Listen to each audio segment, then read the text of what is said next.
s'assemblent, se ressemblent. Et d'ailleurs, Miguel de Cervantes disait, je cite, « Oiseaux de même plumage volent de compagnie ». Tout comme il est inexplicable que Laurent Esso soit avec Jean-Pierre Amour-Belinga, il est aussi inexplicable que Touadéra soit avec Jean-Pierre Amour-Belinga. Et pourtant, c'est ce qui ressort des éléments concordants, des appels et surtout du serveur qui nous parle. Après l'assassinat de Martinez Zogo, Jean-Pierre Amour-Belinga a multiplié des appels vers Bangui, des appels à la détresse et au secours. Et à quelques jours de son arrestation, Jean-Pierre Amour-Belinga a appelé le chef d'État de la République centrafricaine, Faustin Archange Touadéra, 2 fois. Et sur les 2 fois, d'ailleurs vous avez pu le constater, je l'ai dénoncé, que Touadéra était venu au Cameroun. Pourquoi? Parce que j'avais déjà dénoncé un plan de déstabilisation du Cameroun à travers les mercenaires de Wagner. Les mercenaires de Wagner, 300 ont été nouvellement recrutés, alors que Touadéra n'a pas d'argent pour payer ses propres fonctionnaires. C'est Jean-Pierre Amour-Belinga qui allait les payer. Et dans son audition, ou alors dans les confessions de l'avocat de Justin Danoué, eh bien, Maître Tchunga nous a révélé que Justin Danoué allait chez Jean-Pierre Amour-Belinga pour lui donner des informations des frontières entre la République centrafricaine et le Cameroun, ou encore la Guinée équatoriale et le Cameroun. Contre dépannage, mettez bien dépannage, nous ne sommes pas en mécanique. La voiture de Jean-Pierre Amour-Belinga ou celle de Justin Danoué n'était pas gâtée. Hein? Je ne sais pas si Jean-Pierre Amour-Belinga avait donc un camion remorque pour le dépannage. Je ne sais pas si Vision 4 était devenu un garage. Mais non, ce dépannage qui va déjà au-delà de la corruption montre justement que la DGRE était déjà soumise à Jean-Pierre Amour-Belinga. Les missions de la DGRE ne reviennent pas à un individu, mais au chef de l'État. Et ces missions, ce n'est pas d'aller à l'intérieur du pays regarder le Congo-Sao quartier. Les missions de la DGRE, puisque justement vous voyez extérieur, E veut dire extérieur, renseignement extérieur. Cela veut dire que s'il y a quelque chose qui se prépare contre le Cameroun, si la Guinée veut monter quelque chose contre le Cameroun, si la Russie, la France et tout autre pays veut monter quelque chose contre le Cameroun, la DGRE doit immédiatement informer le chef de l'État. Or là, la DGRE informait directement Jean-Pierre Amour-Belinga, lequel informait Touadéra. Ce qui veut donc dire que Jean-Pierre Amour-Belinga peut être accusé de haute trahison puisque les informations confidentielles d'un État comme le Cameroun se retrouvent entre les mains de Touadéra, qui est le suppôt de la Russie. La Russie qui veut déstabiliser ou qui veut pratiquement recoloniser toute l'Afrique centrale qui, faut-il le dire, est très fragile. Et c'est d'autant plus dangereux que le corridor qui nourrit la République centrafricaine, la mamelle nourricière, c'est bel et bien cette route transnationale qui passe de Douala à Bangui, où c'est la MINUSCA qui devrait s'en occuper et non Jean-Pierre Amour-Belinga, qui curieusement était devenu le chef d'État des frontières. C'est peut-être un nouveau ministère ou un nouveau pays qu'il faudrait créer pour Jean-Pierre Amour-Belinga. Mais là, ne s'arrête pas le problème. Le souci est très inquiétant, dans la mesure où, en janvier, il était déjà prévu que, au plus tard, entre juin et juillet, les mercenaires vont créer des opérations de déstabilisation du Cameroun. Et pas, bien sûr, ça permettra à Wagner de venir s'installer. Wagner qui fait déjà des dégâts avec le Tchad, Wagner qui fait des dégâts avec la Guinée équatoriale. Et ce qui est très inquiétant, c'est que si la Guinée équatoriale a justement fermé ses frontières avec le Cameroun, c'est parce que la Guinée équatoriale, ou bien Nguema, pratiquement, dans une interview accordée à RFI le 14 janvier 2018, il disait qu'il était au courant du plan de déstabilisation de la Guinée équatoriale et du Cameroun par des mercenaires recrutés en Guinée équatoriale, en République centrafricaine, des mercenaires payés et des mercenaires qui devaient justement venir d'abord le renverser avant de déstabiliser le Cameroun. Et qu'il a alerté le chef d'État Touadéra. Et le chef d'État Touadéra lui a tout simplement dit qu'il ne pouvait pas être au courant parce que son pays était large, il ne parvenait pas à le contrôler. Mais là, la situation dangereuse à laquelle s'expose le Cameroun est justement là aujourd'hui. C'est que les mercenaires qui ont commis cette tentative de putsch au Cameroun, en Guinée équatoriale, ont été arrêtés le 28 décembre. Le 28 décembre 2017 à Kiossi. Certains ont été jugés au Cameroun. Mais le commando a été libéré par Laurent Esso avec la complicité de Jean-Pierre Ngoubelinga. Il se balade à Yaoundé. Le commando de cette mission, c'est Ahmed Dada Yalo. Ahmed Dada Yalo est qui? C'est le petit frère du conseiller particulier de Touadéra. Et le conseiller particulier de Touadéra, c'est qui? C'est Sani Yalo. C'est lui qui a financé le coup d'État en Guinée équatoriale.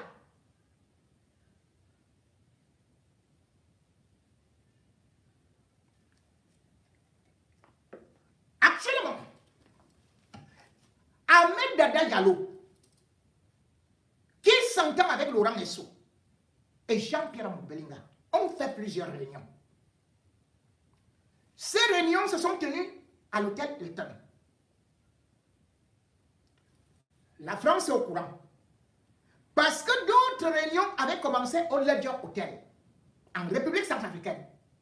Jean-Pierre Ngoubelinga était parti les rencontrer pour faire ces réunions-là. Puis il n'était pas à la réunion de Madrid. Et le coup d'État qui devait avoir lieu justement en Guinée équatoriale a été financé par les fonds d'une structure qu'on appelle BARC. Le BARC, c'est une structure qui est chargée de l'affrètement du réseau routier de la République centrafricaine.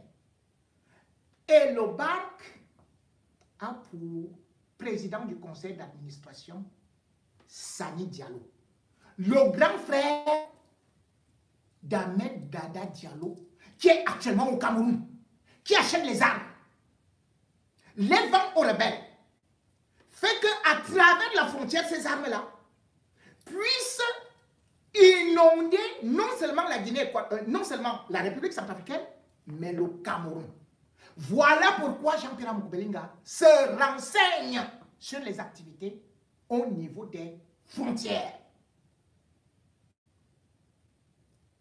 L'affaire est très grave dans la mesure où les fonds du BAC ne sont pas en République centrafricaine. Les fonds du BAC qui ont financé le coup d'État en Guinée équatoriale sont plutôt dans les banques camerounaises. Deux.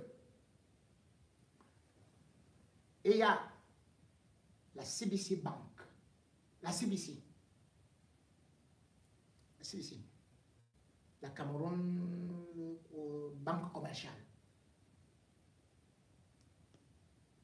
C'est là-bas. Je crois que... Non, c'est pas vrai. Parce que... Et il y a aussi EcoBank. EcoBank à Douala. Les mercenaires sont donc payés, les mercenaires centrafricains sont payés à travers ces banques. Ça, ce sont les informations confidentielles des diplomates, les informations détenues par le Quai d'Orsay. Et ces informations sont révélées par le comptable du BAC qui s'est réfugié en Guinée équatoriale. Qui dit, pour qu'on débloque ces fonds-là, Touadéra a donné l'accord à son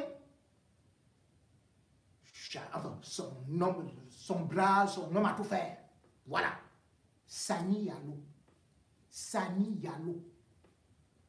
Il lui a dit, puisque tu es le PCA et que tu ne peux pas avoir l'accord sans passer par le directeur du contrôle des structures étatiques, des entreprises d'État et tout ça, parce que, en tout cas, même si le BAC n'est détenu qu'à 30% par l'État, l'État centrafricain, mais c'est l'État centrafricain qui gère ça. C'est son neveu qui donne l'accord et qui a donné tous les pouvoirs à Sani Yalo. Sani Yalo, pour donc financer ça, on prend l'argent dans les banques du Cameroun. On est parti payer les mercenaires à partir de Paris et de l'Espagne. C'est là qu'ils ont touché leur argent. Pour le coup d'État en Guinée équatoriale. Lorsque Obiangema réalise que le coup d'État a été monté en République centrafricaine, avec les éléments de l'armée centrafricaine, avec les mercenaires de Wagner et d'autres mercenaires venant du Tchad, qui ont été recrutés par Sani Yalo et Ahmed Dada Yalo, eh bien, il va appeler Touadéra pour lui dire que c'est quelle histoire ça? C'est là où Touadéra va décider que non, je n'étais au courant de rien, je ne connais pas ça et tout et tout. Et pourtant, Touadéra connaissait bien tout. Et c'est lui qui faisait ça. On lui dit donc, envoie-nous Sani Yalo, au moins pour qu'on l'entende. Ou bien que tu mettes une commission là-bas pour qu'on l'entende, pour qu'il s'explique. Touadéra n'a jamais mis cette commission-là. Jamais. Touadéra avait été invité le 9 janvier, le 8 janvier 9 janvier 2018 par le chef d'État équato-guinéen qui lui avait demandé « Explique-toi ».